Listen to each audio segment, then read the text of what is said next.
Okay. Welcome everybody to 52 Living Ideas. Tonight is Bucky Inspired Comprehensivity to change the world, understand to change the world. So this evening, we will have our very special guest, Curt McNamara, who has agreed to join us once a month to help us in understanding design thinking and integrate some of Bucky's concepts. So with that, Curt. All right. Thanks, everybody. Well, let's see if we can make this go.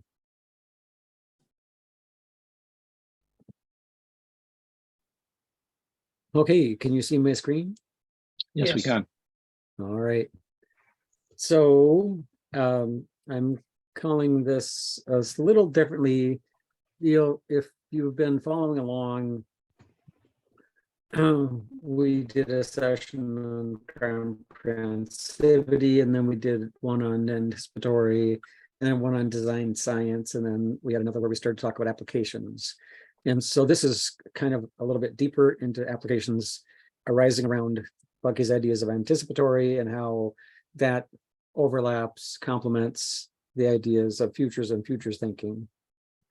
So you'll remember from the very first that the book title is tentatively Bucky for Designers, with designers having a small d.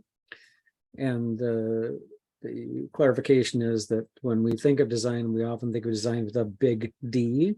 And that is the people who make products. You know, if you look around where you're sitting, everything you see is designed. Maybe you've got a house plant, but it's probably sitting in a container that was designed, right? So everything that surrounds you is designed until you actually walk outside and get into nature. And so that's the big D design. Little d design is what we all do all the time. We take actions to organize a room, put together a dinner party, plan our next steps, etc. So that's the theme and overall theme of the book, and it's very much in line with Bucky's idea of individuals taking responsibility, using their abilities to the best they can, to do what only they can do, basically. And then we followed up with this version of comprehensive anticipatory design science from Bill Perk, long-term associate of Bucky's at Southern Illinois University. And he mentions that anticipatory is we look well into the future. We're not worried about the past. We're trying to apprehend the forces and factors and see how those will affect us. Bucky always said that he designed for the future. He designed 10 or 20 or 50 years ahead, because guess what? If he tried to change things in the here and now, he got lots of pushback. And if he designed in the future, he didn't get that. And then by putting that stuff out there in the future and creating those designs, that provided an inspirational thing for the rest of us to follow along with and implement. When we look into how Bucky did more of a deep dive into the idea of comprehensivity, and this was found by looking through the transcript for Everything I Know. There are transcripts for all the individual sessions for Everything I Know. And if you're not familiar with it, Bucky, towards the end of his life, recorded 42 hours of lectures called Everything I Know. And they're all up on YouTube and various places. The BFI website has a good link to them now. Each one was transcribed, but now someone has taken all those and put them together in a single document. And so you can search it for things like comprehensivity. So anyway, that's how I came up with this. And what was Bucky saying is that, well, we're looking for the big patterns, right? And this relates to the future as well. He also said many, many times that, are we conserving the universe? Are we using just the income energies, or are we burning up, right? Burning up our bank account, which we've done, right? It took millions of years to put the fossil fuels in the ground and capture the carbon. And now in the space of 150 years, we've gone through well over half of it.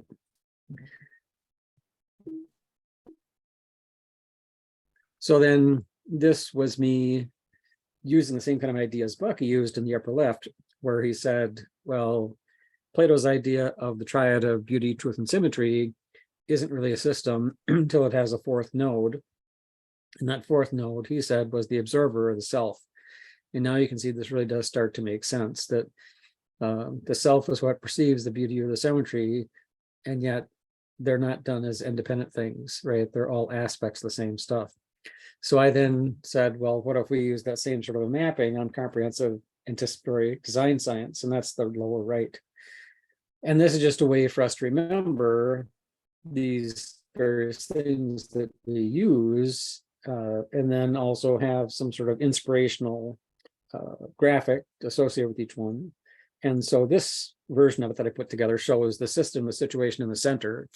And as a reminder that as we go through, and I don't know what happened there, you guys.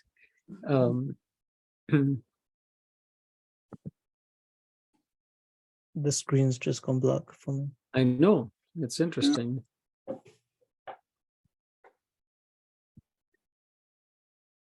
I think I have to reshare. Yeah, I don't know what that was all.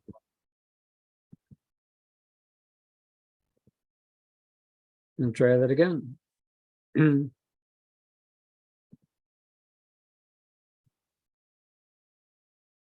we go.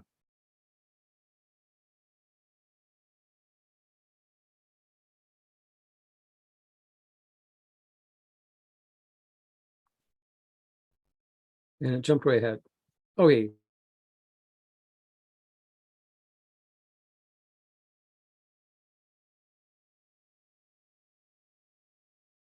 You're muted. Yep, we're back again. Sorry about that. As I was saying, on the lower right side is just a way to graphically remember that these four elements are interconnected. And so we think about comprehensive, we are reminded that we should use an anticipatory view when we do our comprehensive stuff. There is again. Okay, Bob Reed is popping up on the lower right when this happens. So I don't know what's going on there. Wait, did you say my name? I don't know why it pops up, Bob, but when this happens, when it goes black. All right, give it again. Give it a try again. I believe that was somebody that was causing a disruption. So. Oh, okay. Okay, so once again, it's just a way for us to graphically remember that these things are all related. When we're thinking of comprehensivity, we should think of it not just in terms of what's here and now, but think towards the future, right? Anticipatorily, if you will. And when we think anticipatorily, I don't even know if that's a word, we should do it with a comprehensive view, okay? And so that's what the point of this is. And it occurred to me after I created it that we could do the same thing that Buck did, and we could put design science as a single node and put the observer in. And it would also be a very good way to remember the various concepts of it. So you'll see that this is just an easy way to start exploring this idea of Bucky's, that for something to be a system, it has to have at least these four different entities or nodes interconnected in a way that makes sense, right? And with the Plato's triad and the observer, it totally makes sense. With CADs, it does as a construct, but it may make even more sense if we put ourselves in as sort of the designer or the anticipator, if that's what the word is, and works on. So I'm just encouraging you to do stuff like this with your own thing. Now, once again, when we talked about comprehensive in the past, we said, how does this complement other design approaches? And Joe mentioned design thinking. And design thinking, we come up with personas typically. Once we go out and interview people, we come back and say, well, this is what we see. These are the sort of people we're dealing with, working with, and the kind of challenges they have. And so then the comprehensive view, you'll see is that big orange arrow coming in saying, here are the outside systems that are impacting the personas in the situation, and we should remember it. And then the little blue arrow going to the left said, and actually, as Bucky often pointed out, precession or systems coupling is really the most important thing happening almost anywhere. And then down below in the lower left, we use some sort of systems mapping tool as a way of capturing a situation. Once again, we have to understand there are these larger systems. Sometimes I call them transactional. Those are things where we exchange money for food or work or whatever service. And then once again, we get precession. So what's the point here is that when we use Bucky's comprehensive viewpoint in conjunction with other tools, it reminds us to incorporate the larger system that we're working with. All right, now on anticipatory, here's what Bill said. And then what we're reminded of is what Bucky said, which is, why do we do CADs at all? Well, it's to increase living rate, which is the ability of all humans to live a full life, right, without want, and to do it in the context of nature, that we're not damaging the storehouse, right? We're just using the income energy. So we've done very well. I mean, we were just reading about Utopia or Oblivion, and he was remarking in it that here sometime in the 60s, we'd gone from just a small percentage of people having a decent standard of living to about 40% in about the 1960s. And now, if we go back and look, about 70% of the people in the world have a tolerable standard of living. There's still want and hundreds of millions and et cetera, but just the percentages are getting better. And then once again, going into everything I know and talking about what he said about anticipatory, how do you use what you have, right? The resources and the knowledge, the know-how, advantage for all humanity in a way that you sustain them for all generations to come. And then how are you responsible for the transformations that employ as a principle, right? Whereas you're part of this, that you must be responsible for the complete cycle. And the other thing is that Bucky didn't limit technology to the things that we made. He said that universe is all technology, right? The way that the insect wing is created and folded and helps it to fly is technology. So once again, just important things. Excuse me. So if we look at the summary of all that, when we take on comprehensive anticipatory design, we're saying we're going to be value driven, right? We can be big D designers and make widgets that are for money, or even things that are not useful for people, but we're not using CADs then because we're not increasing living rate. If we're using CADs, we're value driven and we're working towards making things better. And so then making things better for people, working within the boundaries, and then doing this in a way that it works for tomorrow, next year, and the next generation, right? And so that's really the focus that we have today. All right. So thanks for your patience. If you watched all of them, that's a little bit of a recap, but no harm in it, I don't think. So guess what? Just like we're all interests. Oh my gosh.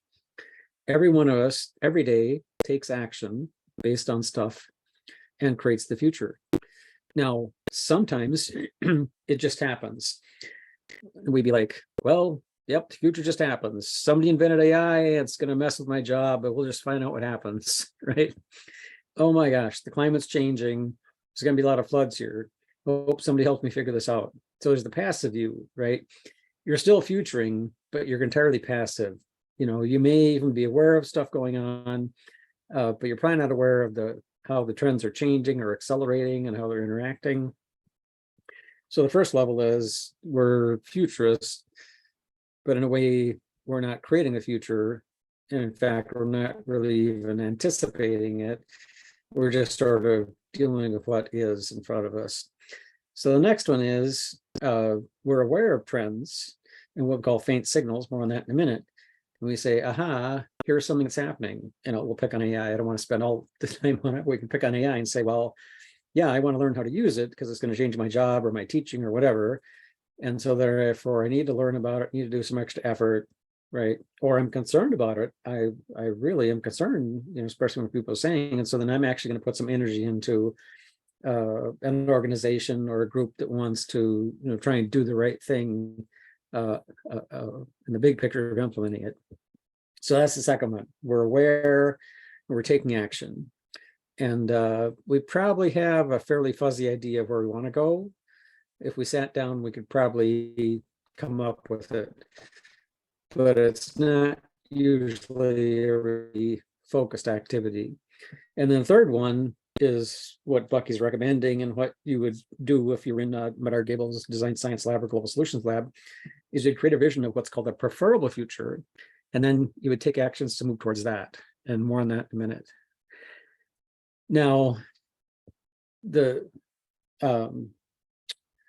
those three ways of being, once again, are how we relate to external events. And we then, when I say relate to external events, we observe, we do some processing, and then we take some kind of an action. Bucky gave us a pretty good summary of the actions of systems in universe, and we're all systems, right? We're polyhedral systems ourselves, both in a physical and a metaphysical sense. And so then one way to think about Bucky's view of systems interaction is to look at his fundamental motions, and one of those is orbiting. And so pretty much every system orbits some other system. And an orbit, and I should have put an illustration in here, but an orbit is like the moon around the earth and the earth around the sun. It's typically stable for a long time. So the moon doesn't fall into the earth and the earth does not fall into the sun. And how does that work? It works because there is an attractive force. The moon is attracted to the earth. The earth is attracted to the sun, but at the same time, there's an outward force that wants us to fly away, that wants the moon to fly away, that wants the earth to fly away. And it's the balancing, if you will, of the falling in, right? The attraction, the gravitation, and the flying away. I'll call it the tension. I might have these backwards. I often get them backwards, but it's the interaction of those two, the sort of balance that gives this little extra. And Bucky was clear that little extra is what he called precession. And that's what results in the orbit. If you've got the one, if they're sort of right angles, the falling in and flying away, then what he called the precession resultant is this orbit that just follows in a circle around and around and around. So this happens with physical objects and also happens with metaphysical objects. And so then I orbit Bucky Fuller, right? I've been orbiting Bucky Fuller for a long time. Many, many other things I orbit as well. And so then why do I orbit? Because I'm inspired, I learn from it, I meet interesting people, can create new stuff out of it. So there's a lot of benefit to doing that. But I hope I do it in a balanced sense, right? Especially with my family. I don't talk Bucky nonstop 24/7, right? I take some breaks. And so that's me not falling completely in, right? I have enough other stuff in my life to keep me sort of flying away, but then in a stable orbit. All right. So we are always orbiting. We may or may not be aware of it. And we can change our orbit. And this would be an example of we get out of high school and we decide to go off somewhere else to learn. And then we orbit a particular field of study or an institution. And then when we're done with that, we actually decouple from the orbit and go off into new things, don't we? And so then this is kind of the same as the second thing, is that we are coupled to other systems. And that's an essential way. It's how we have all the interactions, is the system coupling between other systems. And we'll look at that a little further, but the key in systems coupling is that there's two relations. It's kind of like Bucky's example of the pollinator going into the flower. The pollinator is there to get pollen or nectar, but it picks up the pollen as it goes along at right angles, doesn't sort of intend to, and then it deposits that at the next flower, which is great because you get more flowers, which is better for pollinators because you have more food. And so then that systems coupling, and also precession. So we could actually design for systems coupling as a way to increase a number of things that are good about the system. And then a very related topic is just that's an example of what he called precession. So we're mostly going to talk about creating a vision of a preferable future tonight. But I want to remind you that there's a bunch of other good material that relates to this. So once we have this positive vision, we want to move towards it. How do we do it?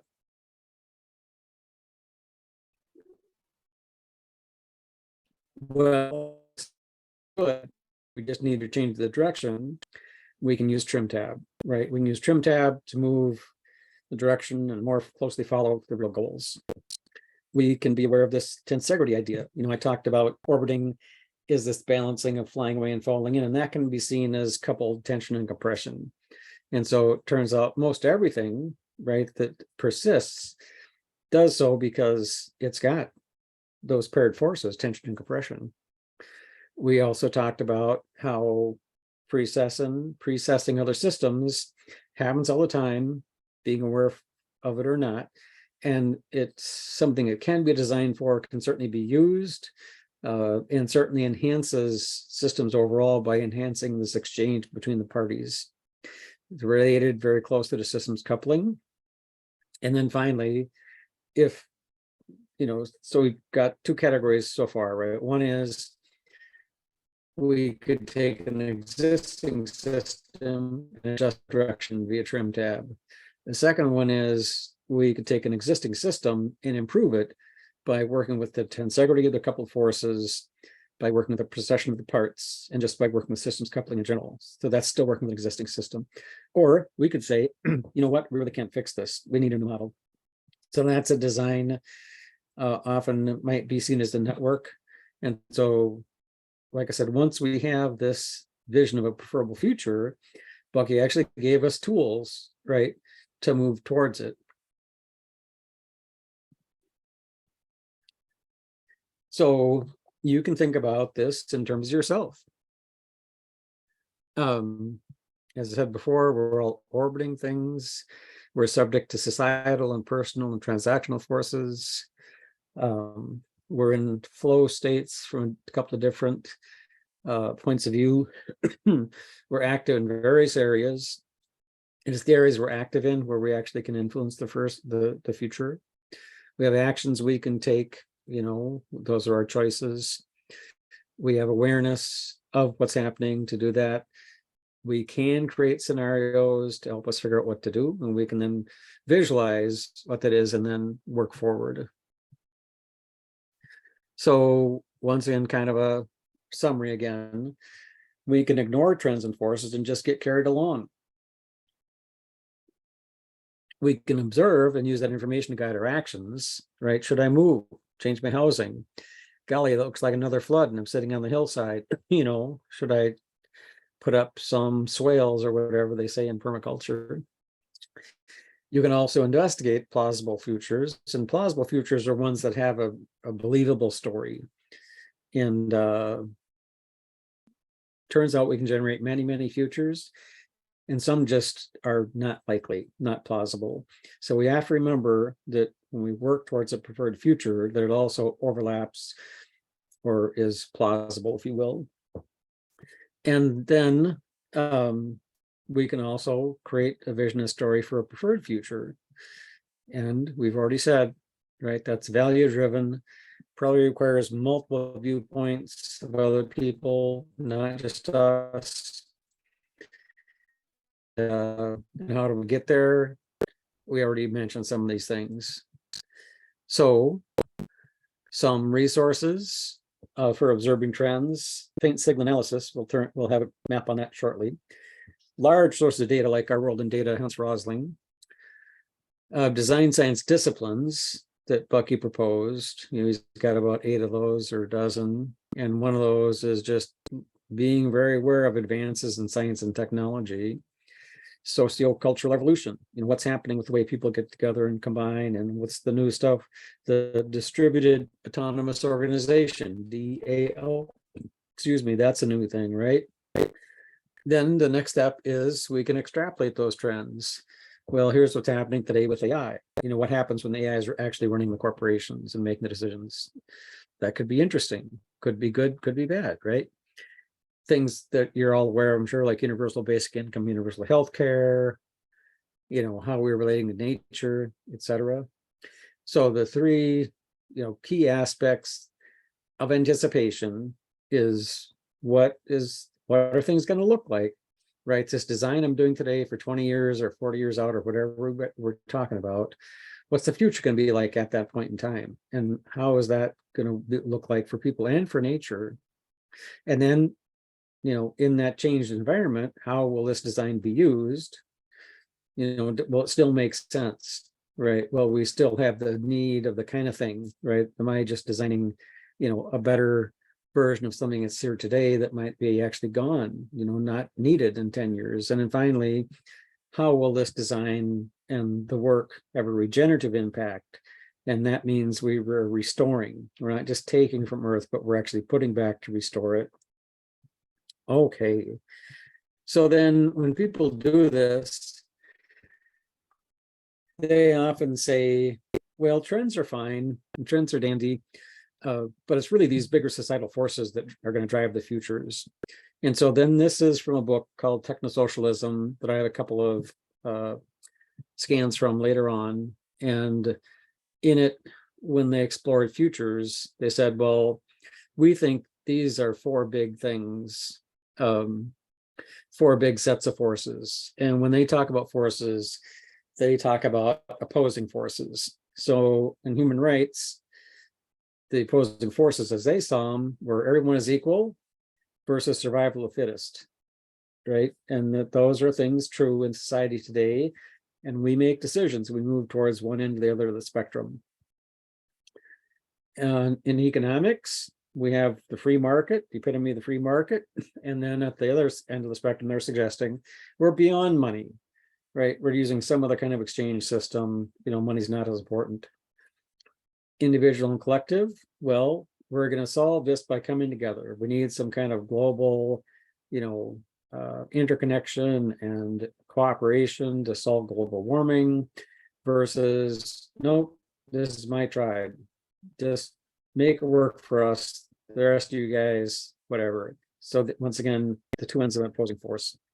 And then finally, for ethics, on one hand is moral standards. Been true for millennia that many leaders, political and religious, etc., have emphasized we need really good moral standards wherever they come from.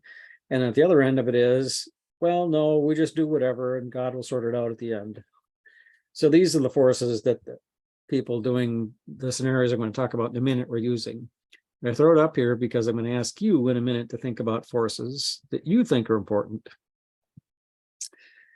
So future signals, they're strong signals like trends, like, well, AI, you'd have to say that that's a pretty strong trend at this point, right?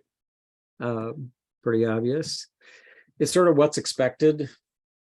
So it's not so much future, just sort of accepting what is. In contrast, weak signals are not strong trends. In fact, people might dispute that they're going to be important or not. They're dynamic, they're potential shocks or changes.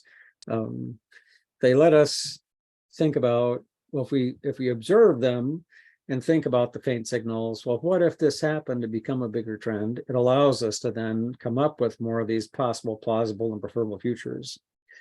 And so then this helps us with our visions and the tools we'll talk about later called future cones and backcasting and et cetera. What the authors of this book or article said for best practices are that, multiple perspectives is important. Reappraising our assumptions is important.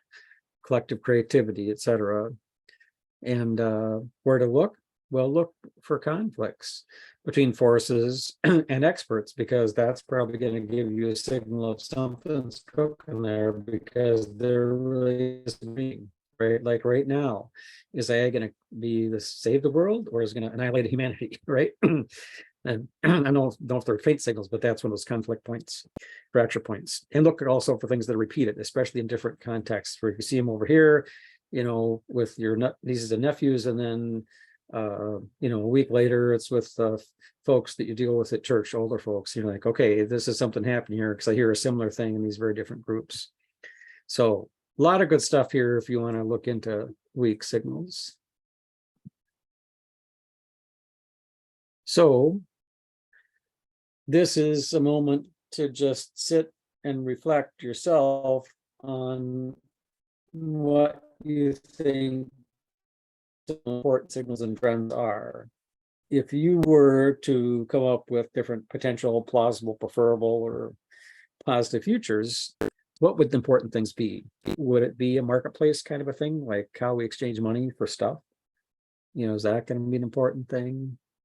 You saw the list they put up there earlier about individuals and collective versus group action or individual action. I'm just going to pause for a minute or two and then take any comments. I'll go back to this view. Okay, who wants to be brave and give me a force or a trend that you think is important? So folks could just go ahead and type exclamation point in the chat to offer your thoughts on this topic. And we're going to start with Jeff.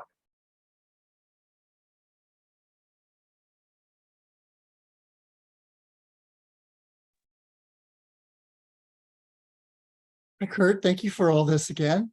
It's always a pleasure to hear from you in this. So what I would offer is that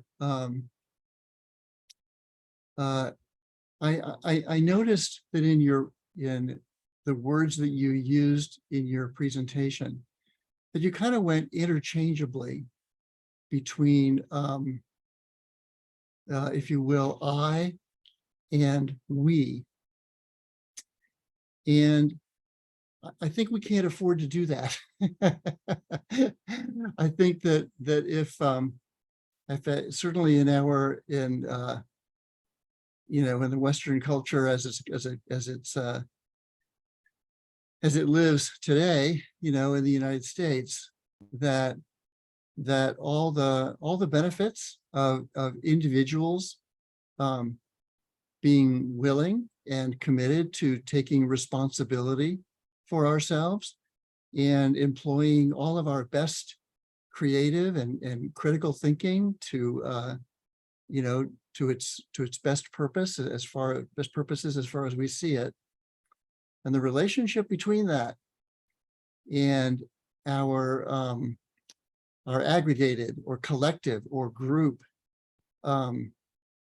sense of responsibility, collective responsibility, and thinking and acting, that this is a big thing, and that we wish to treasure people, and that we're dependent upon people as individuals taking responsibility for their own lives and thinking creatively and critically and acting, for their own good, as well as however they see it, for the good of the whole. And then the relationship between individuals doing that, autonomously maybe, and individuals acting interdependently and collectively as we think and set our values and work out our feelings and discover the ability to collaborate for comprehensivity, as CJ was so fond of saying.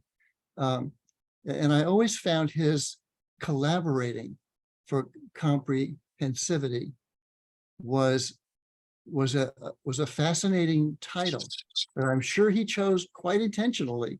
In other words, he didn't title it individual thinking and acting for comprehensivity. He just constantly called it collaborating for comprehensivity and collective orientation and collective experimentation and action and learning. And I just think we can't afford to ignore that. I think that that's a huge part of society and the life of human beings on Earth as we know it. All right. Thank you. Okay, who's next? Thank you, Jeff. That's great. Appreciate that. Katie, you're up next. Folks, actually, we're just be brief with your comments and just give your list to Curt as best you possibly can as quick. Yeah, one sentence. Maybe trend towards digitization and automation.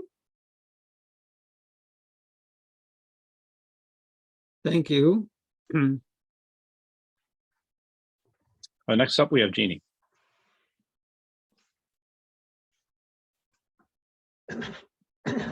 Well, I want to say this before Joe has a chance. So ephemeralization, and I mean, it's easy to predict it because it's already happening, you know, the smaller batteries and just everything being, you know, LED lights and everything. But I also think the trend toward, you know, and it's partly what Katie's saying too, where we're going to have a change in the society because of things like Thanksgiving will become a Zoom thing rather than people driving. You know, it's the biggest driving day in the whole US. You know, everybody has to go somewhere, and that's going to stop. But when that stops, then there's going to have to be a replacement so that people still get time with other people who are nearby, you know, that there's still that. In other words, there's certain things that are going to be lost by this kind of ephemeralization that have to be replaced by some other kind of things in society. Great. Thank you. So next up, we have Roy, followed by Paul. Thank you. Well, this is intriguing, and I thank you very much for the presentation. A trend that comes readily to mind for me is the trend of ecological sustainability, and as a criterion, as a reorientation, which actually, because of the nature of our civilization and societies, it's going to involve culture shift. And I'm an advocate of the work of Joanna Macy with her notion of the Great Turning, which has to do with global orientation of drawing from indigenous and ecologically sustainable communities as teaching us what to do.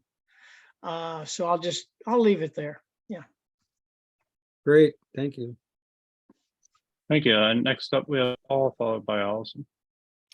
And then John and Yoshimi have put a list in the chat there. Oh, thank you. Okay. Great. Yeah, thank you. Thank you, Curt. One of the best of the presentations for me in terms of making the ideas of Bucky into something useful and how to apply them. So thank you. But my thoughts are things that stem from AI but deserve being called out, which is the reevaluation of what it means to be alive, to be human, and to be conscious. I'll leave it right at that, because that leads to values, which leads to what future we're going to have. The reevaluation of what it means to be alive, human, and conscious.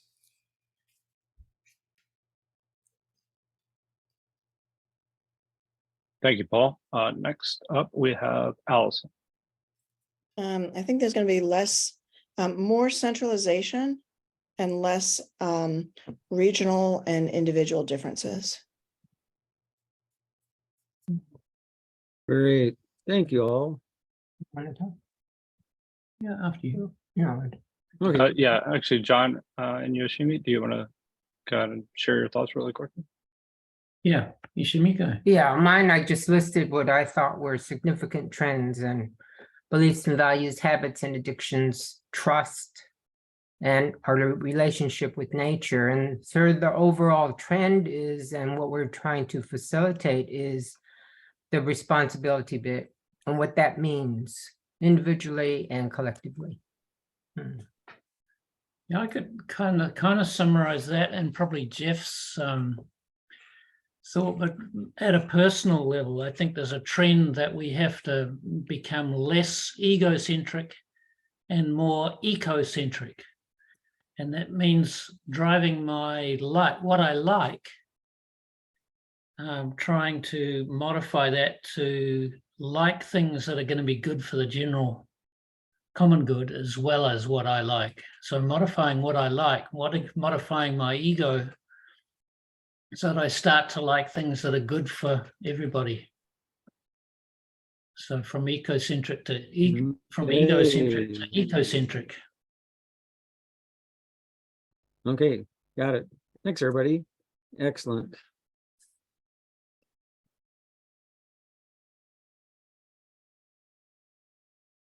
Okay.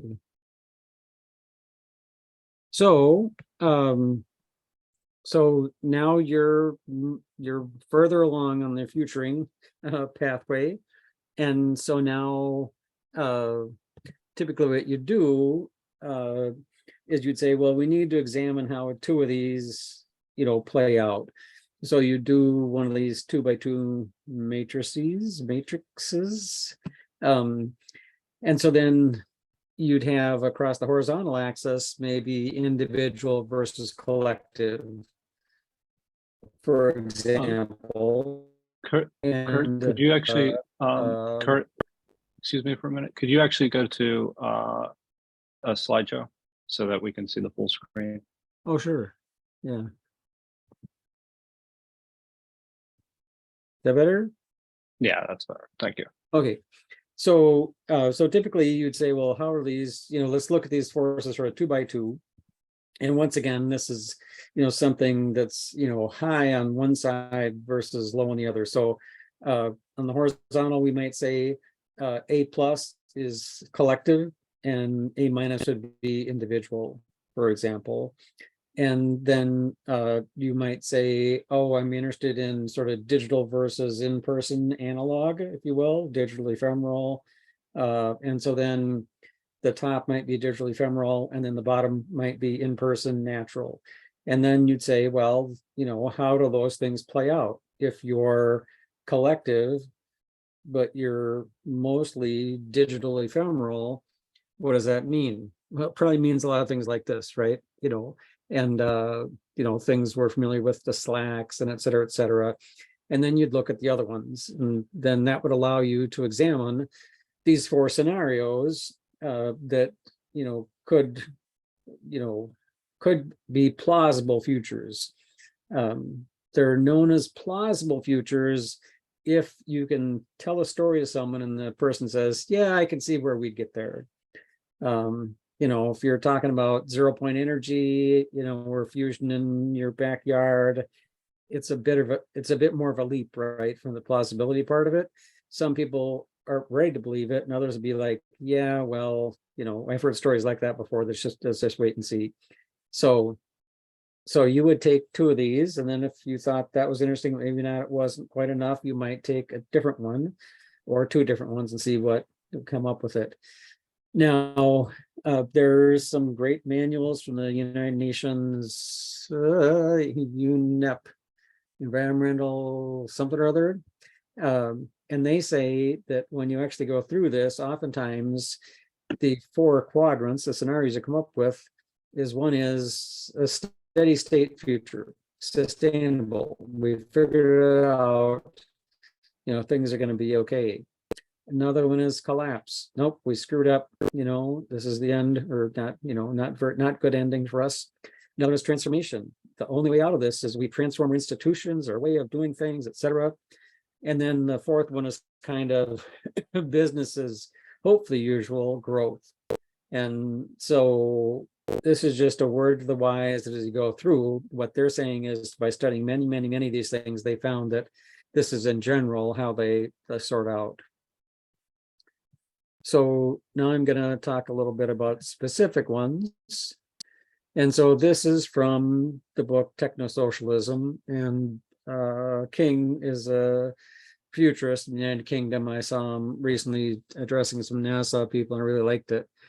So here's his 4, and so you can see the axes, right? And the top in the upper right corner, you have the utopian or planned future. On the upper left corner, you have the dystopian or chaotic future. That's a pretty good axis. And then on the vertical, you see in the top left, you say it's an inclusive future. We got room for everybody. And then on the bottom, you have an exclusionary future, which is the haves continue to have it, and the rest of us, pick up what we can, if you will.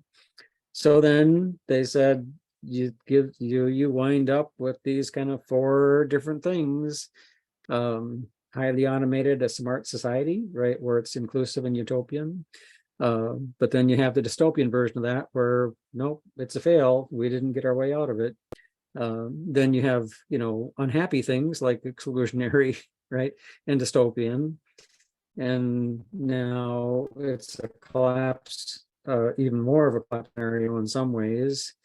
And then on the lower right, you have, well, kind of where we're headed if we don't do anything, right? Like the 1%ers will continue to get more and more and more, and the bottom 80% will get, less and less and less. Once again, it's not quite as bad as it seems, like I said, because it turns out that the number of people of decent standard of living is continually increasing, but still, the markers are there that we have some challenges ahead of us. So this is what they did.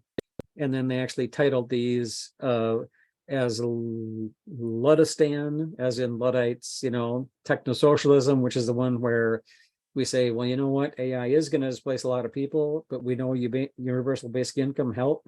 It works everywhere we tried it. Universal health care works everywhere we tried it. So we're going to do that so that there's sort of a soft landing net for the people displaced. So that's the one they hope we'll head towards. And then the other ones, they're like, well, we don't really want to go there, right? So this is just showing how you can use this kind of thinking to come up with different scenarios. And then once you have different scenarios, you can say, okay, those are these, what I'm calling plausible futures. Well, the next step is, well, what's the future we really want? Did it come up with one of those? It might have, but maybe it's not quite there. Maybe it's kind of an overlap, right? The preferred future we want is overlapping one of those that are potentially plausible. And so this is stuff from the Design Science Primer that Bernard Gable and Harold Brown put together. And they went back and looked at Russ Aikoff's work and, just highlighting a couple things. What is an ideal future going to look like? Remember, it's got to be plausible. What you want and where you want to be and what the steps it's going to take to get there. So this is a collective process. There's a thing called the Participatory Methods Toolkit. There's a lot of great ways to engage people in discussing it. But I think you'll understand, especially with the conversation of individual versus collective right now, I can't go off and design an ideal preferred future, right? And you guys all go off and do your own one, and somehow we all work together and it all magically happens, right? We do have to have some shared stuff. And he goes on and says, what's happening and why is it happening, right? Yeah. So to go back to basic once again, CADS, Comprehensive Anticipatory Design Science, differs from other design processes. It's value driven, right? And so then from the original version of the primer, the Environmental Design Science Primer, they said, we want goals like harmony with nature, things working for all of humanity, interdependence, culture diversity. The problem with some of these is they're so broad, right? It's going to be hard to get there. And so it's worthwhile to think back on what the word values mean and where it comes from. And this is from a book, sort of a techie book, Patterns of Problem Solving by Rubenstein. And he's saying that you have values over something you're interested in. It means very different things in very different contexts. Value means a whole bunch of stuff. And so it's worthwhile thinking about what values really mean. sometimes the value is an end, but often the value is a mean, right? If the mean is we just get sort of smarter and grow our metaphysical wealth, right? That's a means, right? And our future is defined to that, as opposed to, oh, I'm in this idyllic, dome here by the side of the lake or whatever, right? So it's ends driven versus means driven. Those are two ways to look at it. Lots of attributes to values. So what I'm saying is, as you go through an exercise like this with the group to do a preferred future, it's important to think that we all have different values. And, what does that word value really mean? In what context are we using it? And then in particular, are we looking towards something that's more of a process or something that's sort of an endpoint? Like, we're going to have all this figured out and, in harmony with nature and all this, right? It's more of an endpoint thing, if you will. Anyway, lots of details here, but we have more material. Worth mentioning in the same context is that social innovation, I think, is very much allied with Bucky's thinking for design science revolution. And so the Intergalactic Design Guide by Heller has a great list of stuff. But if you want to do social innovation, you need to use, social design principles. And that means things like it's going to work in a particular context, just like nature, right? You can't have something that works by the seashore and then stick it in the middle of the forest and have it going to work. You design it from the inside out. You figure out how the people see things. You're super interested in the process, just the process of figuring things out. You're not interested in the end state, right? You're interested in developing a good process for these people. You want to increase human capacity, et cetera, et cetera. So these are also good things to think about. I know this is a tall order, you guys. And then John Thackeray's Flow has a similar set of stuff. So I like things that he's said, that catch my brain, like we're moving from science fiction to social fiction. I think that's a social innovation. From doing design as a project to design as a service, we're moving in that direction. From designing for people to designing with people, right? And then designing with modules, looking at edge effects as opposed to sort of top-down designing, et cetera. So this is from In the Bubble by John Thackray. It's recommended. Okay, so then this is our first diagrammy visual tool, the Futures Cone, but it's been amped up. It's been Buckified. And how is it Buckified? Well, so you see the situation there, and you see that as a dark word, and then there's a circle, and then it has users in the circle. And so this is Bucky's comprehensivity, right?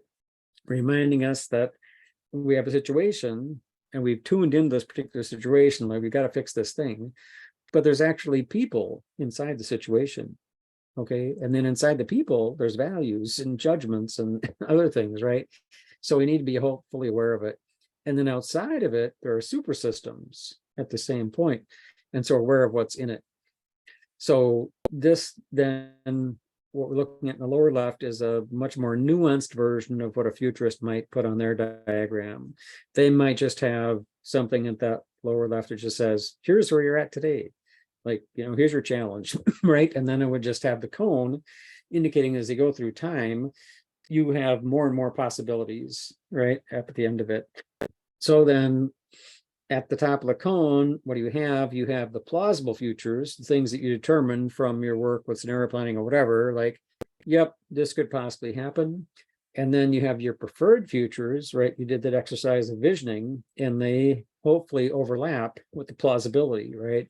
Some of your preferred ones, when you work through it, you'd be like, we'd love to have that happen, but, like, I don't know, we'd all live forever, but it's probably not a plausible future. And so then this helps you visualize the fact that you're working through plausibility with that view, though, on what we intend, what we want, this preferred future. And then the final element of this diagram shows that the super system evolves and changes as well. So what we see today in the lower left is not what we're going to see tomorrow in the upper right. So what does this mean? We can't just do this and just put an image on the refrigerator and be done, right? Because as we move through, the situation changes, our view of the future changes, the super system changes, everything. So it's an iterative process. This is very related to a tool from TRIZ, the Theory of Inventor Problem Solving, called 9 Windows or Systems Operator. And in it, in the center, they have the challenge in this center block. And that's the present, the system in the present. Above it, they have the super system in the present, and below it, they have the subsystems in the present. So this is very Bucky-ish. I don't know if they were looking at Bucky stuff, but it's very Bucky-ish. It's just for a different flavor. The fun thing about it is that there's a column on the right for the future. And so this is similar to what I just showed you. What is that super system going to look like in the future? And especially when we work with students and they say, well, we're going to have this ideal system in the future, right? This middle one, right? System in the future, that, you know, on the center one in the right column, you'll be able to say, well, so what is the super system going to look like to allow that to happen? Right? The super system is going to have to change, you know, or your relation to the super system will have to change. And so therefore you start to think about that, not just this ideal thing we're going to do, but how is it going to fit into these bigger systems? Remember we said that before, like the bigger systems coming in to interact, the personas are coming in to interact, the systems model, systems map. So this is a nice, really simple thing, simple way to show it. Another thing that trees will tell you is you can do multiple ones of these. And the points of view might be things like, well, what are the resources available? And once again, resources can be physical, like actual stuff you can get, like wood and soil and etc. Or they can be metaphysical. They can be knowledge, that kind of thing. So you could have one for the resources. You could have another one for the people. You could have one for the challenge. So this is a way to, with a simple diagram, explore a lot of aspects of a future situation. All right. So we have another exercise, which is, oops, come back here. No, stop it. I have to go out of presentation mode. That's why. So what do we want more of? We'll just take a minute or two. You can put it in the chat or whoever Joseph want to do it, but what do we want more of for these futures? Folks, go ahead and type exclamation point in the chat if you want to share your comments out loud, or just go ahead and put your comments in the chat as far as what we want more of in the future.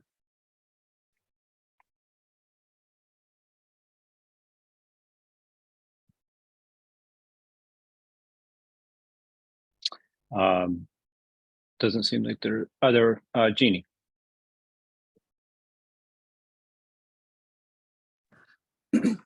I think one thing we'd want more of is more of nature in the urban parts, you know, and supposedly the urban parts are going to be increasing. So we've got to somehow get nature involved in our cities. Next up, we have Roy.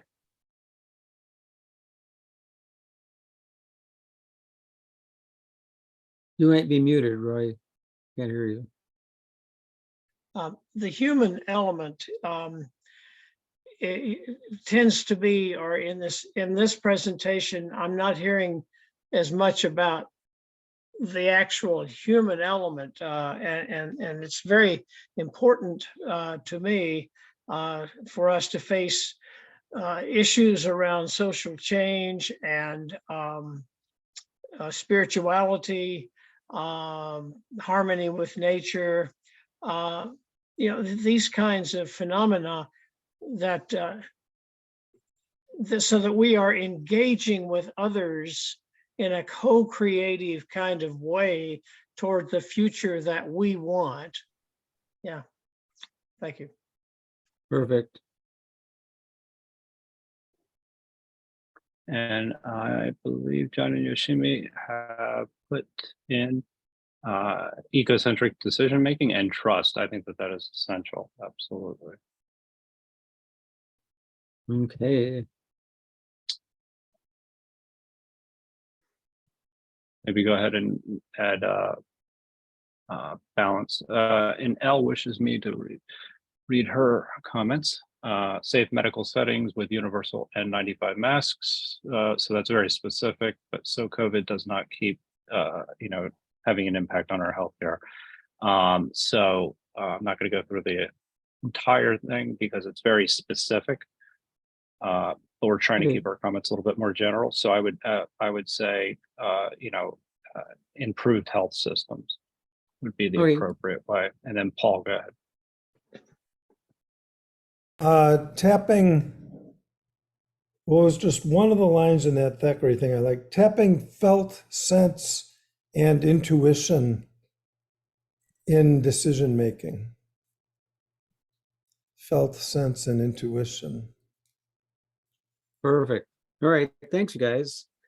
So, you probably picked up that, I feel that, this will give more engagement for you, and hopefully it'll stick with you also, maybe a little better, because there's a lot of material.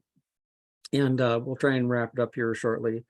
So you now have some preferred future, right? And you know that it's overlapping with plausibility, and you want to get from there back to now. And backcasting is a method. In the lower left, you'll see backcasting, where what's happening is in that image, on the upper right of the image, you've got some ideal future, and there are elements of it that you say, well, here is an aspect we want to concentrate on, like let's say returning us to 30 or 50% of nature being conserved.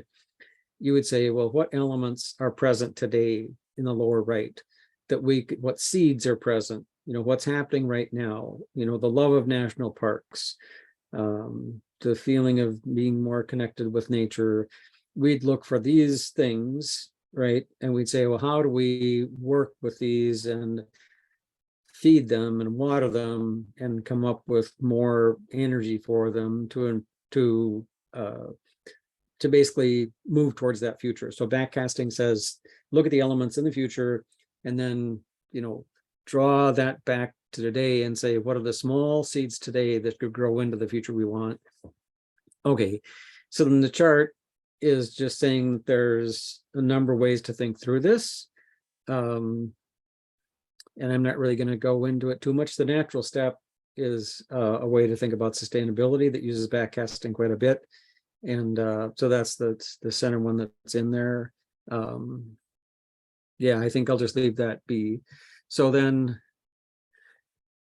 one more comment from the document on futuring and anticipatory that just explains what I just said, that we do that, and we're also being aware of the obstacles along the way, that it's an interactive thing. Once again, it's not a one-way or one-time thing, that we do it. So then, well, guess what? The other exercise would be, and we won't spend too much time on this, but what are some faint signals or, oops, things that, oh, I got to go out of this again. Sorry, I'm a little rough with this, guys. What are some things present today that could help us towards what we've been talking about, right? What do we want more of? What are these forces that we talked about? What are some things that exist today we could work with? So folks, go ahead and type exclamation point in the chat, or go ahead and put your comments in chat to tell us what you think can be leveraged today in order to get to the future that we desire.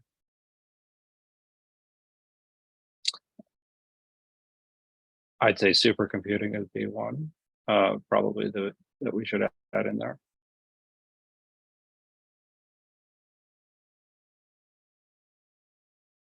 I do have comments for the other ones too, but I'll hold off on those for now. It's okay.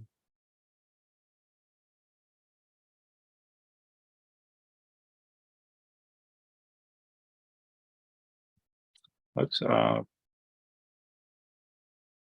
does anybody have anything that they can think of that we have today? Roy, go ahead. Well, Stephen Bow was here, and I think he would say that the world weaving community that he coordinates would be, very good example. So they get together via Zoom every other week and have maybe short presentations and explore a lot of potentialities. And then he's got things set up on Substack for them to share. So I think Stephen knows by his actions a bunch of things. I think, but how am I doing, Stephen? Have I messed up where you're? I might be a little bit out of context because I'm multitasking here. So, Okay. so you're doing a backcasting exercise and you're getting some feedback on, What faint signals do you see today that could help us move towards that preferable future? signals. Yeah, what I'm doing within the World Weavers group is keying in on those ideas that you brought up earlier about physics and metaphysics, and the way Bucky very much focused on a lot of the interplay of this. And so a lot of what we do in that group is a complement to what you're doing in the Trim Tab Book Club. It's very, in a way, looking at the intellectual work of Bucky, and then we're extending that conversation to be about consciousness. So Mark Wagner is a member of that group who speaks a lot to a different kind of consciousness, and even bringing in AI as a way to, give humanity some training wheels. But one of the main things that we've been trying to play with World Weavers is something that grew out of the idea of world building, building off of the work that Tony Patrick had been presenting to us in the Trim Tab space camps. And that's really how the group was formed, was Ruta Danite, forming a world builders group. And so, yeah, that's okay. Great. Thanks. Thank you. Sorry to Thanks, put you on the Stephen. spot, but I knew you'd have some stuff. So back to Joe. yeah. Great comments, Stephen. So next up, we have Paul. Wait a minute. I'm sorry. Paul already went there. Maritza, I believe you're next.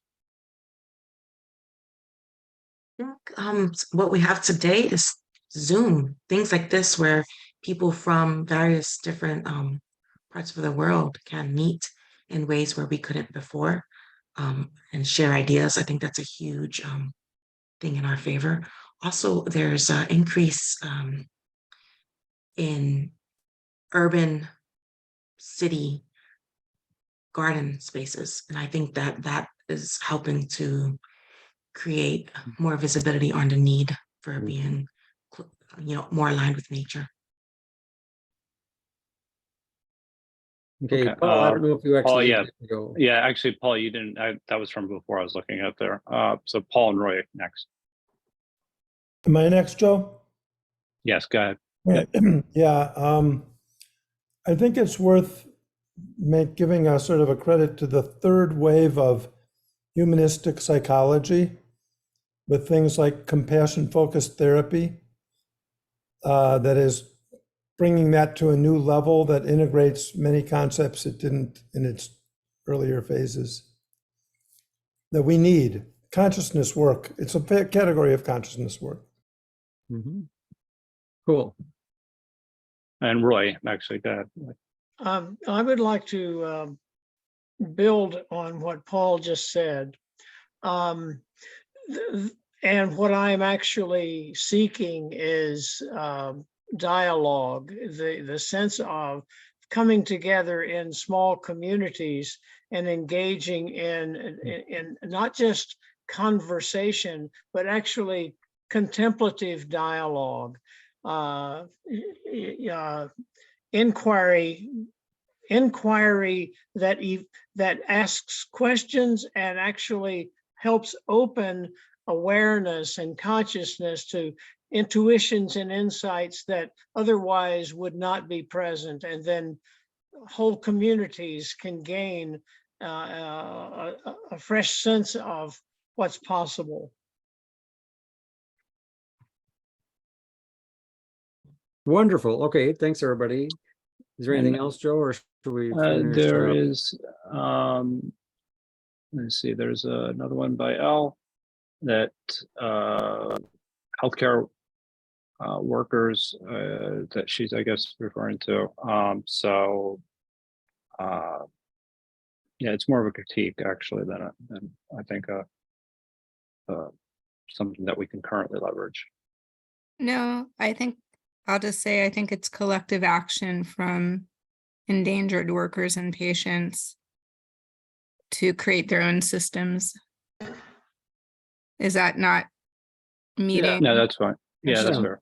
Yep. And yeah, and also avoiding dangerous medical and mental health systems that endanger them anyway. So part of it is that leverage is not participating. Yep. Okay. Well, it's wonderful. Okay, so here's stuff, and what the futurists have said for a long time is, you know, you could spend your time fighting against something, right? And this is actually very Bucky as well. Like I could go, you know, fight against something, and to a certain extent we do. We have to work against the most negative futures, right? But if we spend all of our time fighting, we're not really building any future, right?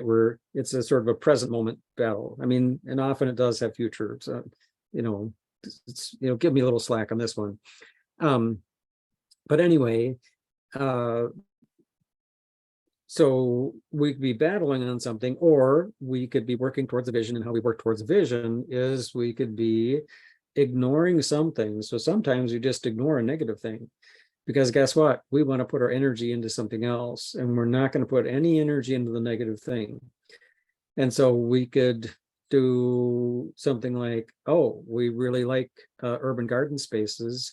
So we're going to make sure that all the ones we're familiar with, you know, are fully publicized, or maybe we could support that garden, or maybe we could promote that in some other environment, or, you know what I'm saying? So we could look at existing stuff, and we could put our energy, our time, our money, or whatever to support it. So this is kind of as complicated and as simple as it gets, is that it's worthwhile to work through, you know, these different scenarios and think about one that's preferred. But remember, it needs to be shared with others. It can't be just mine, or it really won't work, right? That just isn't the way we work anymore. And everybody here has mentioned that, so that's pretty obvious. But it can be as simple as being really aware of these signals, and then starting to put a little energy into this one, or a little into that one, or helping to put, you know, an organization together, just something like that. So so you might think, oh my gosh, it's all this, you know, big thing for futuring, and it really isn't. What they say is it's a couple of different things that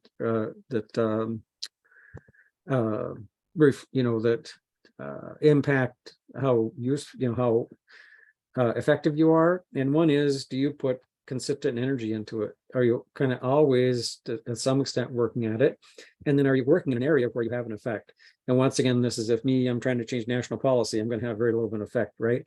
But if I'm trying to create training materials or put together webinars or a book, I have a lot more impact. So it's just a question of, you know, effort and impact. That's how effective you're going to be in creating the future. So really quickly, I think Jeff has something to add here. Oh, sure. Go ahead. I wanted to make sure you were done there. Were you done? Yeah. Okay. So I just like to offer something I do a lot of work with teams, and what you were just offering there, you know, what's interesting to me is that the best way to say it is almost nothing is just one thing. And that that a really useful frame is 4 or 3 points. So for example, if we face some challenge, chances are, if we ask ourselves, and the questions really matter, what outcome do we want? What do we want to improve? What do we need to stop? What do we want to stop? That sometimes, they all matter, that we may need a law to make something illegal. We may need a process that really changes how we do something in order to avoid something really bad that the process we have is creating. And so we want to stop something that's happening. We'd like to improve an outcome, and we want to create something new. And our experience is that the more explicit we can get with regard to the questions that we're answering, it far more enlightens our conversation. Because when we speak in terms of, when we give our opinions about something, which are our answer to a question that we're answering, without telling people the question that we're asking, we end up with opinions that they don't connect. They're sort of like, well, here's what I think. Well, here's what I think. Well, here's what I think. Okay, but to what question is that opinion an answer to? And it's a remarkably useful discipline to have to say, well, my question is this, and my answer to it is that. And rather than just, well, here's what I think. Here's my conclusion. And I've seen entire conversations and entire perceptions of what's going on and entire strategies and plans for the future shift for the better when people will be explicit about their question, and then explicit about how that answer is their answer to the question that they're asking. Great, thank you. So just one final thing in this whirlwind tour through, some of the basic futures is counterfactual thinking. And if you go searching in books, you'll find some that are quite technical because it's now a way of thinking about physics and mathematics. But really, as I understand it, and I first learned about it through Jane McGonigal, who has written a number of good books, Super Better, and I think Imagine That, is that the one, Stephen? I forget what the new one is called, but Imaginable. She's in the Institute for the Future and teaches online MOOCs, etc. So I learned from her, it's basically, instead of saying, oh, I failed at that, oh, I'm no good, I should never do that again, we can actually frame it. Well, that's really interesting. I tried that, didn't I? Maybe I should try something slightly different, right? Or, so we basically reframe things, because it turns out if we reframe the past, it allows us to imagine new possibilities much more easily. And so this is a mind map, obviously very busy, from somebody who's delved into it and is talking about it in many other ways, right? So is saying in the upper right, there's an upwards dimension. It could have been better, insights or knowledge. There's also a downwards one, could have been worse, right? So these are both counterfactual. There's additive and there's subtractive, right? There's concrete, just specific actions, and there's more abstract ones, right? There's a way to think about it. So it's a lot of power in counterfactual thinking. I think it's a part of reflection, and that's something that we should all engage in, right? To think about what we've done and what's worked and what could be better, and to work with it that way. So that's pretty much it. I've got a couple more pages, but they just are like summary pages. And so I think we'll just kind of skip over these. We've talked about all this stuff. And just to emphasize once again, we're really just talking about Bucky's core teachings here. And what I've done in particular is I've taken work on the futures perspective, anticipation perspective, and overlaid it to try and show how it complements Bucky's work, and also how Bucky's work and insights can help us do a better job overall for everything, including just our futures thinking. So there we go. Thank you, Curt. That was absolutely amazing. And this is one of my favorite topics, actually, is to think about what is possible in the future and think about different possibilities and even the things that we could leverage today. So that was really well put together. So folks, go ahead and type exclamation point in the chat to share any comments that you have or any questions that you may have for Curt. He has stepped away for a minute, but he's put a lot on the table. As far as what we can, the current state, and as for the future state, where we want to go. The idea is shared values. So let's see if we have any. I don't see anybody with an exclamation point in the chat. But there's a couple of things actually that we start with. I think, you know, some of the things that I think that when we were talking about these, that I think that a lot of people talked about sustainability and things along those lines. And are you familiar with the UN's sustainability goals? Those thinking, you know, those categories, and if you are, you know, is there anything in particular that you think that is a priority within those goals? And I mean, I could talk about them. I think some of them that are, I think, immediate are in terms of a reduced income inequality. And I think that that's essential for the democratic process.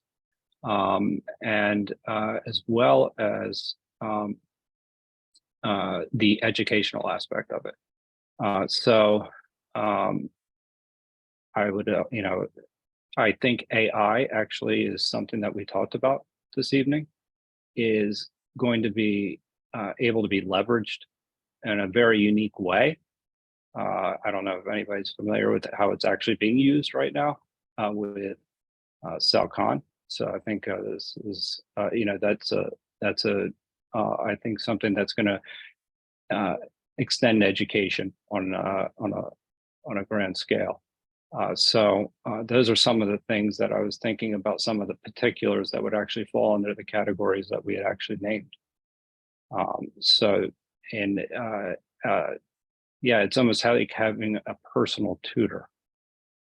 For, you know, for people. So extending education is one of those goals as well. And I think that that's an essential immediate concern that we should be addressing.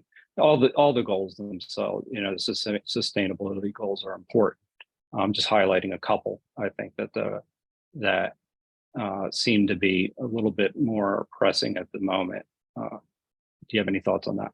Well, I'm gonna, okay, I'll talk about SDGs, but I want to call on Richard Ramsey and see his thoughts about futures and how that might relate to, you know, his work with suicidology and et cetera. So I was fortunate enough to give a presentation to the Menard Gables Global Solutions Lab, and also to observe the final projects and comment on them. And so Menard uses the Sustainable Development Goals as a way to introduce the students to the challenges, the grand challenges, if you will. Very Bucky-esque, you know, he typically brings stuff, people directly from the UN into the classroom and gets them aware of it. And then they pretty much frame their work, their challenge, solution work around one of those. And this last time, there was a project on bringing solar power to clinics in Africa that might go without power for hours or even days at a time. And of course, they have medical equipment. So, you know, there's cases where people need, you know, breathing apparatus and it doesn't work. And so then the project is just to bring, you know, solar power to as many of these as you can. So very actionable, very impactful, if that's, you know, really the right word, et cetera. Another one was refugee housing, considering geodesic domes and things like that. And the third one was on agriculture. So So yeah, I can't, Bernard would completely agree with you. That's an excellent place to start. And one of the nice things about the SDGs is they do incorporate sustainability of nature, right? And so it's not just all about, humanity's survival, but it's also about doing the right thing with nature. So I don't know, Richard, are you willing to throw anything in here about the future and anything about your work? Well, not so much about my work, but as soon as the idea of the sustainable development goals is talked about, I was doing some work a few years ago on values, if you want, that need to be changed in some disciplines, maybe all disciplines. But for example, self-determination being one that we continue to rest on and ground ourselves to, when in fact there's so many caveats around self-determination that perhaps we need to rethink it and move it more in the direction of co-determination. So it really does take into account the notion of the individual elective. But in doing that, I became somewhat familiar with Daniel Christian Wall's work. And so he would put out in front of us, I think, that we need to go beyond the UN goals, the sustainable goals, and we need to go to regenerative ability goals. So I think that's worth putting into our own sort of thinking processes in terms of whether the UN has actually got it right or has gone far enough in the context of again, what Bucky's definition has always been around the purpose of humans is local information gatherers, problem solvers, and to maintain the eternally the integrity of the eternally regenerative universe. So he puts a great emphasis on regeneration. Thank you, Richard. Curt, do you have any comments? Yeah, and can't agree more. I taught sustainable design for well over a decade, and towards the end of it, I was like, you know what, it just isn't enough anymore. That's kind of like status quo, and we're way beyond status quo.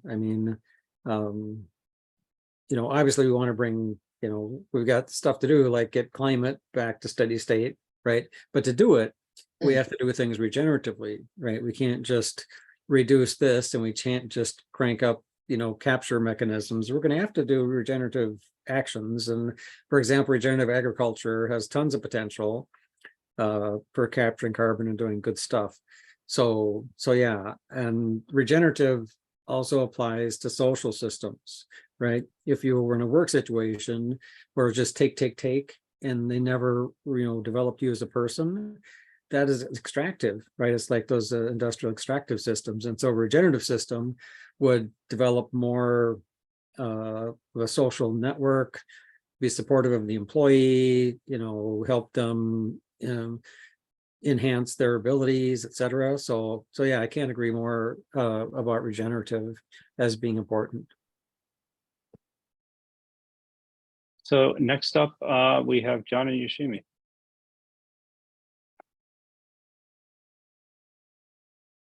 Again, I'd like to go back to what Jeff was saying. I think it was Jeff with the questions. yeah, What love that. what are the questions we're asking ourselves? The questions to date have been, you have the Sustainable Development Goals. You have all these promises and commitments people are making at the forums about, yes, by 2030, we will do this. And they all go back into their habits and addictions. We are so far, I think, we are quite a distance from obtaining the SDGs by 2030. The first goal was 2015, and we were so far from achieving them by 2015 that this whole art of asking questions, because I don't think we're asking ourselves the right questions, so that we could focus and drill in on an accountability a system of accountability where people will stop making promises that they know that they're going to break. So how do we, what's the system of questioning that we can collectively start to practice in our own communities that will have people sit up and realize their responsibilities, because people are not taking responsibility. So I think what Jeff was talking about, and that is the key to team building leadership, is one of the keys is the art of questioning. So thank you, Jeff.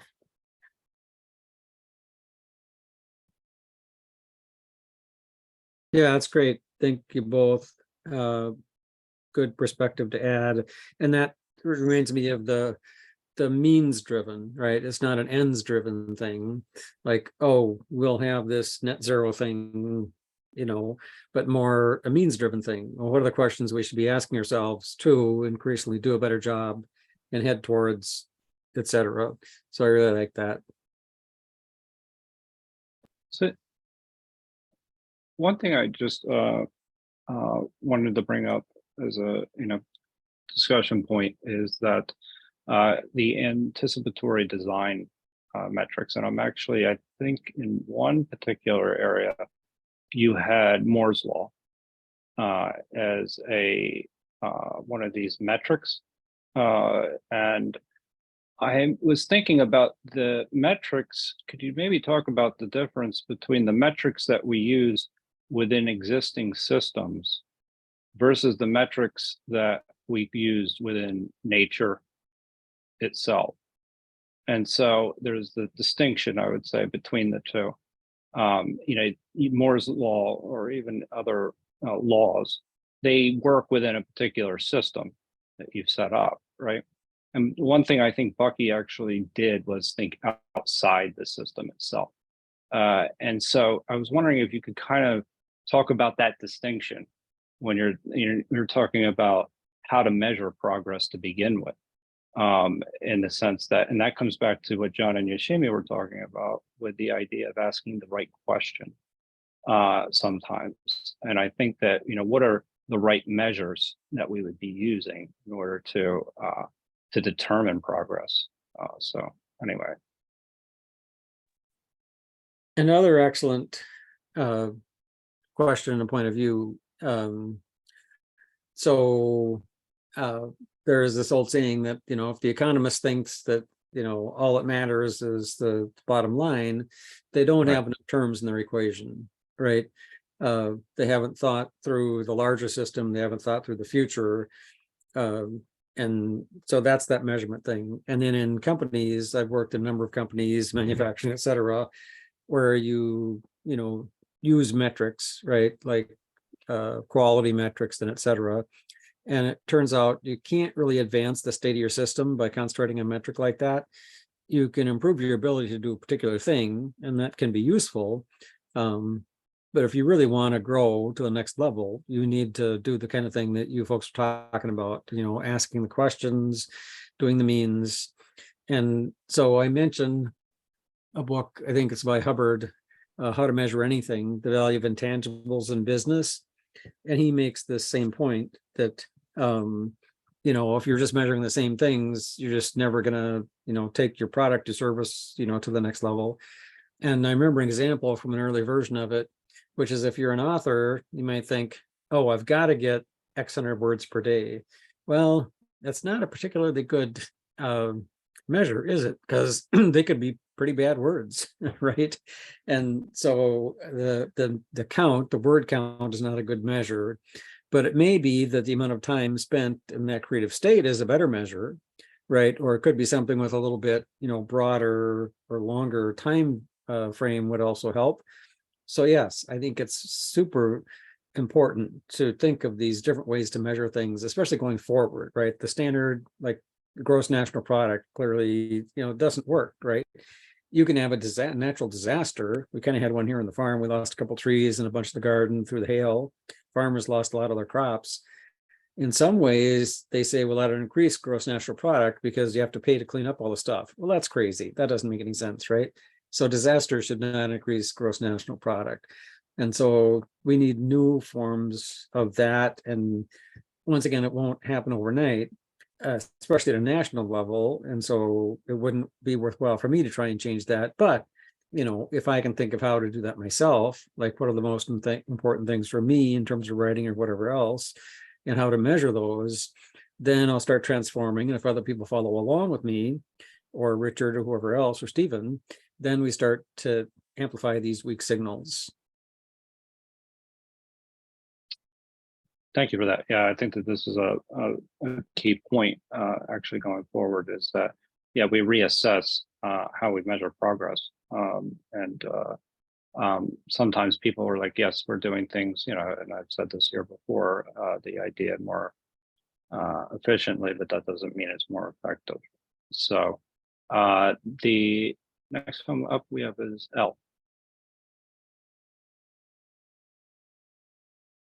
Okay, yes, I was just wondering, part of the effort here is organizing or problem solving with the collective, so that there's collective problem solving and not individualistic with various priorities of just select power holders. So if one question is, might be one question to ask is, who is not at the table to contribute and inform solutions? And what do they need? How do you know who is not at the table if they're invisible anyway? So, and this is true for many marginalized groups. Yeah, that's great. Yeah, and you know, design thinking potentially, if used correctly, can be a big help, right? Because the point is to not go in with preconceptions, to find out, you know, who the actual stakeholders are. You know, I remember being in one where it's like, well, we're going to help fix, you know, student achievement in North Minneapolis, which is a primarily African-American community. And we were, you know, sitting in a white enclave in South Minneapolis. And like, okay, how do we think we can do this, right?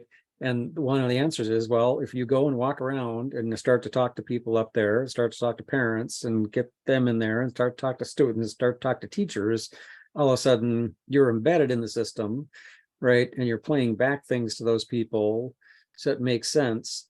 So design thinking done well is a good way to do it. Rich pictures, once again, inviting lots of people from community bases and making rich pictures is another way to do it. So absolutely agree, it's super important. Yeah, and I think this is also speaks to the idea of counterfactual thinking. You know, is that, you know, starting to challenge some of our assumptions. But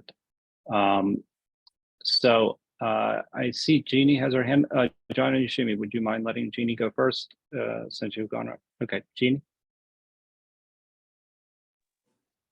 I tried to go in chat, but that didn't work. So I feel kind of guilty, but I really like monumental architecture, you know, the giant columns, the giant door, you know, and it's part of our tradition. It goes all the way back, you know, the Egyptians did the pyramids and stuff like that.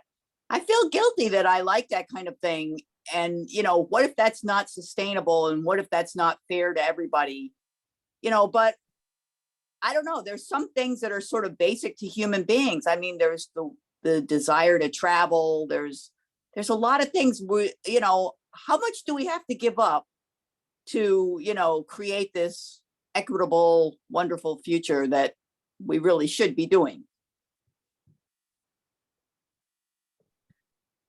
It's an excellent question, Jeannie.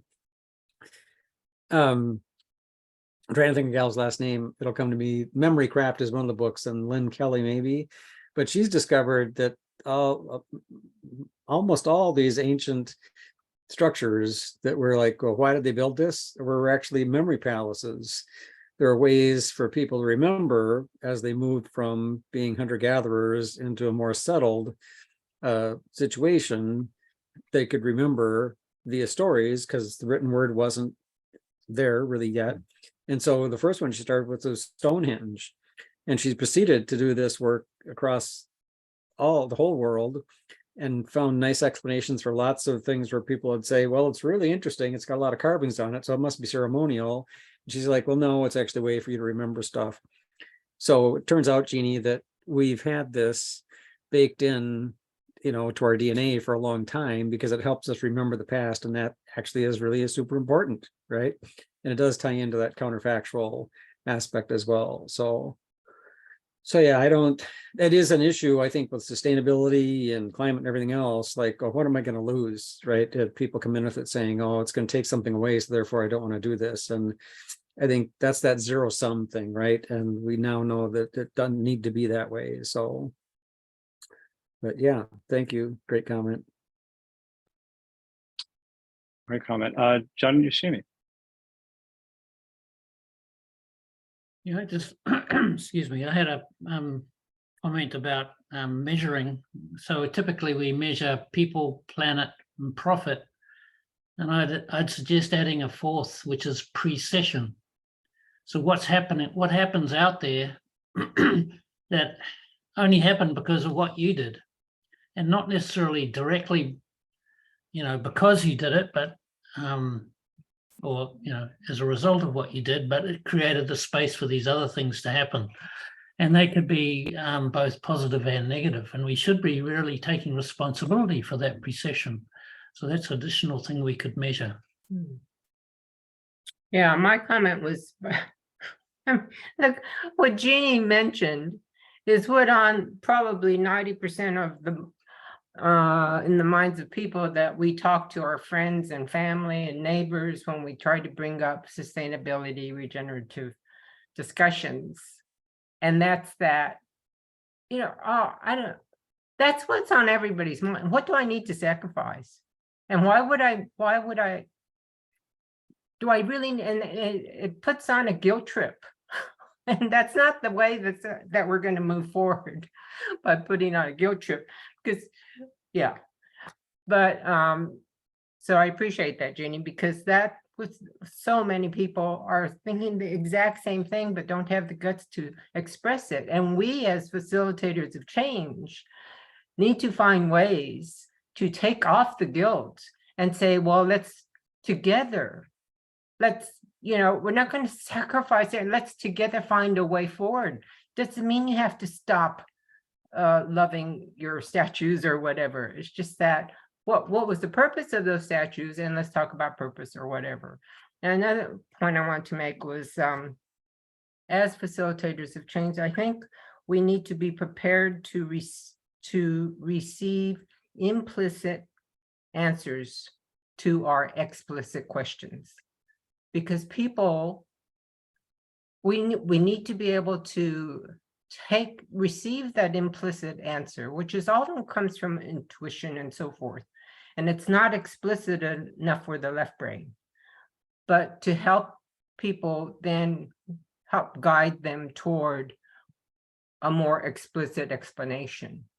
Because I think that's one way that I'm thinking about how we can engage people more, because our big challenge right now is engagement. That's our whole focus. How do we engage people to understand what regeneration means and how it's different to sustainability? Thanks. Curt, do you have any comments? Yeah, another great insight, that the faint signals are, I think, sometimes implicit answers, right? Yeah. Faint signals may come from inside us, right? Absolutely. And that gets back to what Paul was talking about with using intuition as part of putting that on our list. So, Allison. Yeah, I think kind of tying together what, the last few comments, that if we want something to be a change, you have to make it really enjoyable for people, not just like it's hard to leave it, but something that's enjoyable. I was at a friend's, friends of mine have one of those urban plot that Maritza was talking about. And what I've noticed as I was walking around the whole garden was that it became not just about people having a place to do their gardening. It became a real social place for the community, so that not only were they gaining, the vegetables they were growing, but they got to know their neighbors in a way that they might not have done otherwise. And so I feel like anytime you want to have people change their behaviors and how they're doing something, you've got to make it really enjoyable for them. Yeah. That's all. Thank you, Allison. I don't know, Curt, if you have any comments, go ahead, but if not, we'll go to Mike. Yeah, that's, back on, so John Thacker in the Bubble once again was the first person I saw that really got into that, right? Local food, connecting up microbreweries. And I've seen this now over and over again, that we're not really going to see much effective change from the big systems. I mean, they're locked in, right? They're trying to do whatever, but there's all these small to medium level things, weaving the communities back together. Transition towns would be another example. So excellent example. So thank you. Mike. This probably is an extension of what Jeff was saying about how we do design. Right now, in the design process is largely one of analysis of a trial design, and you validate whether it'll work, and then you modify it. With some of the new tools that are available, you can move into a synthesis type design where you focus on requirements. And one of the requirements, you can get a new family of requirements now with some of these new tools that involve things like parameterized costs. So you can decide how to make minor changes to the requirements to make major changes to the cost, make minor changes to the time delay, the construction time, and make changes to the cost. Also, elements that we now only give lip service to, like the resilience and flexibility of the design, so that it can adapt to future requirements without starting over, might also be considered. Now, some of this with the new AI tools, and some of this by using techniques of constrained optimization and that are emerging.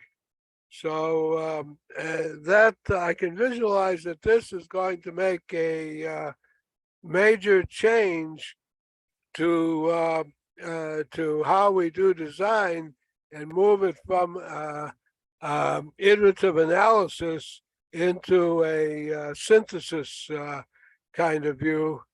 And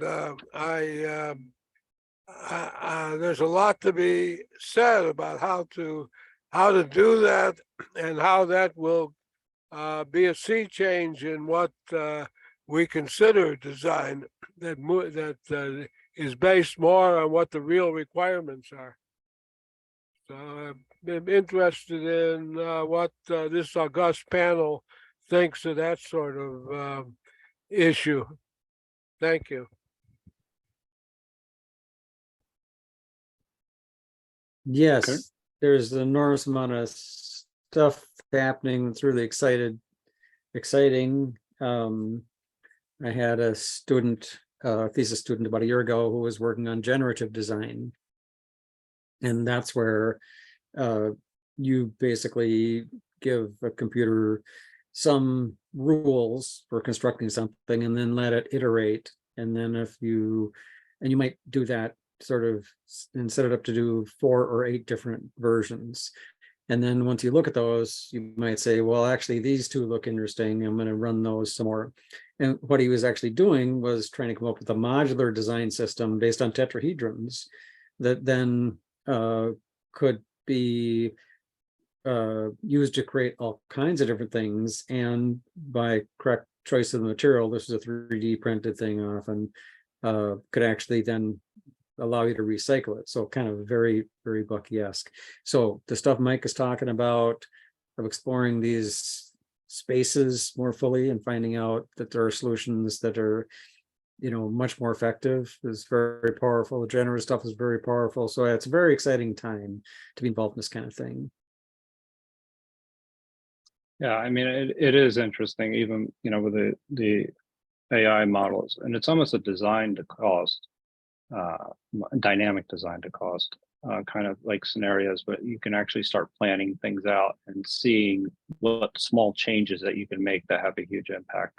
So you can almost model your own trim tab. That's actually, you know, that's a very interesting development as well.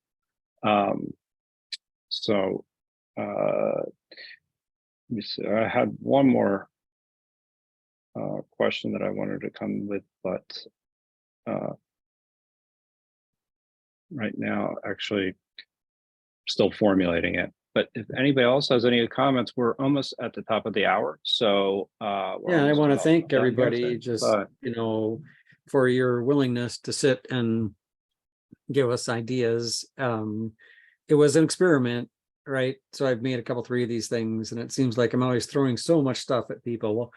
And, you know, for the book to be effective, you'd want to have the chance for people to sit back and reflect. And so I've been trying to think of, well, what are some exercises, some ways to do it? And so you did really, really well. And and I like the style and the way it worked out. It was a little longer, but I think it was probably easier from both sides. So thanks again. I really like this format a lot. I mean, there was so much that was coming up for me, like that I wanted to share that during that, especially that during that initial phase, is that, you know, I was thinking totally housing and how Bucky actually uses space is actually one of those things for futuristic thinking that would be really interesting to explore. There are so many ideas that were actually coming up. So I very much appreciated the exercises themselves because I thought that they really kept everybody engaged. And I thought that, you know, it kind of made the process, the presentation real. So I thought that that was excellent. Elle, do you have a comment?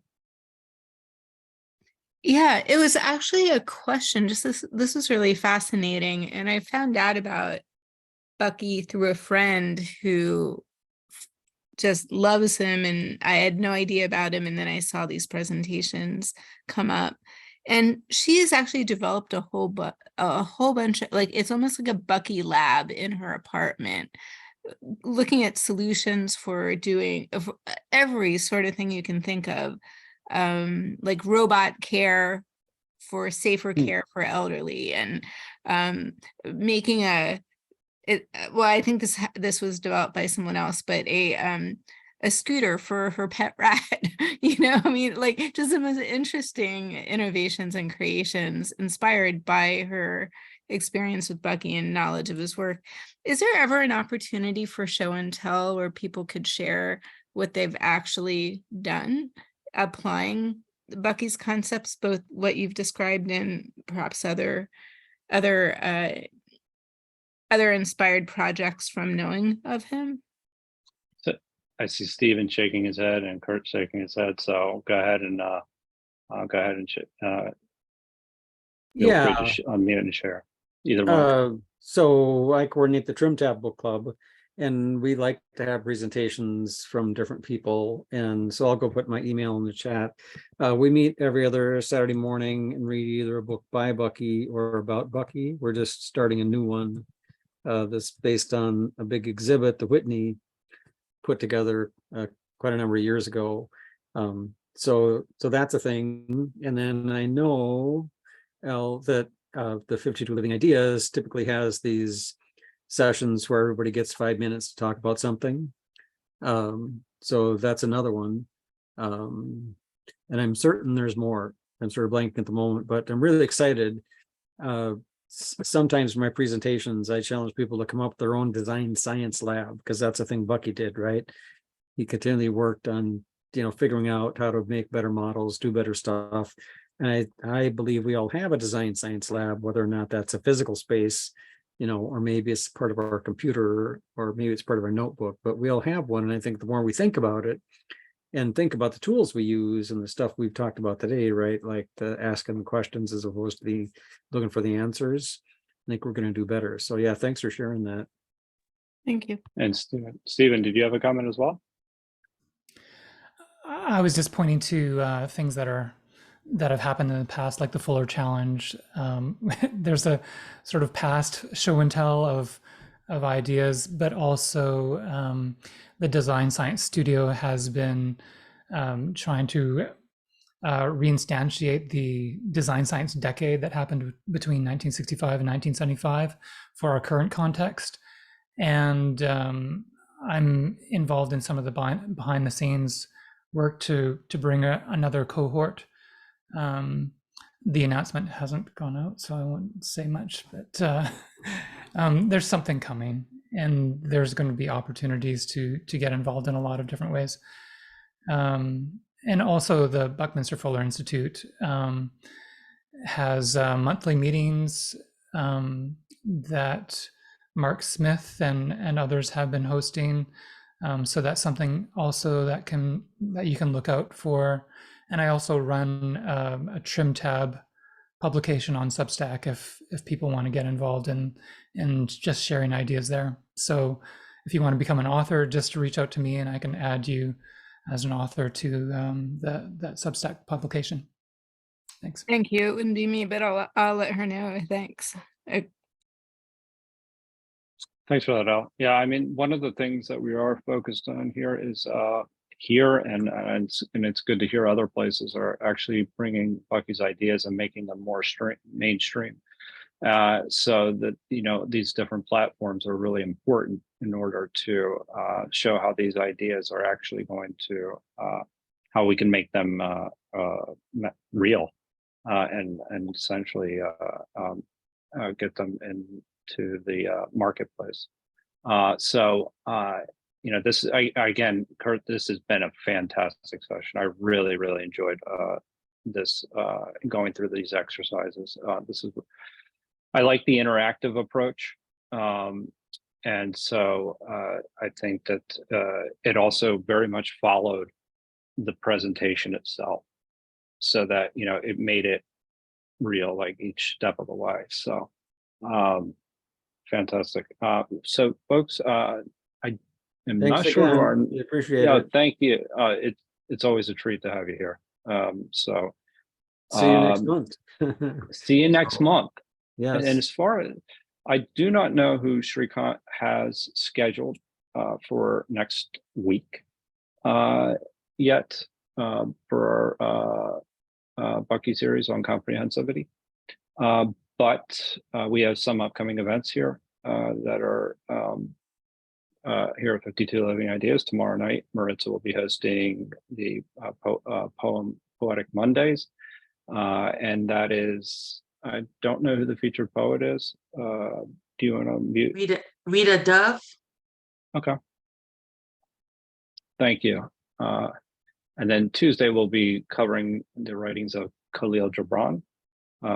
And this Wednesday we have a Neuroscience Wednesday with Sanjay, and that is our once a month neuroscience series, part of our Comprehensivist Wednesdays in conjunction with the Greater Philadelphia Thinking Society. Thursday we'll be covering Seneca's letters, and so those are for the next 4 days. And then we have an Asian philosophies meetup that's done in conjunction with Jason Pang on Saturday. I do not know if that's posted yet, but just keep an eye out for that announcement. But thank you everybody for your comments and your participation this evening. This is a lot of fun, just hearing everybody's ideas and getting them on the screen, and yeah, I really like the interactive approach. So everybody have a great week.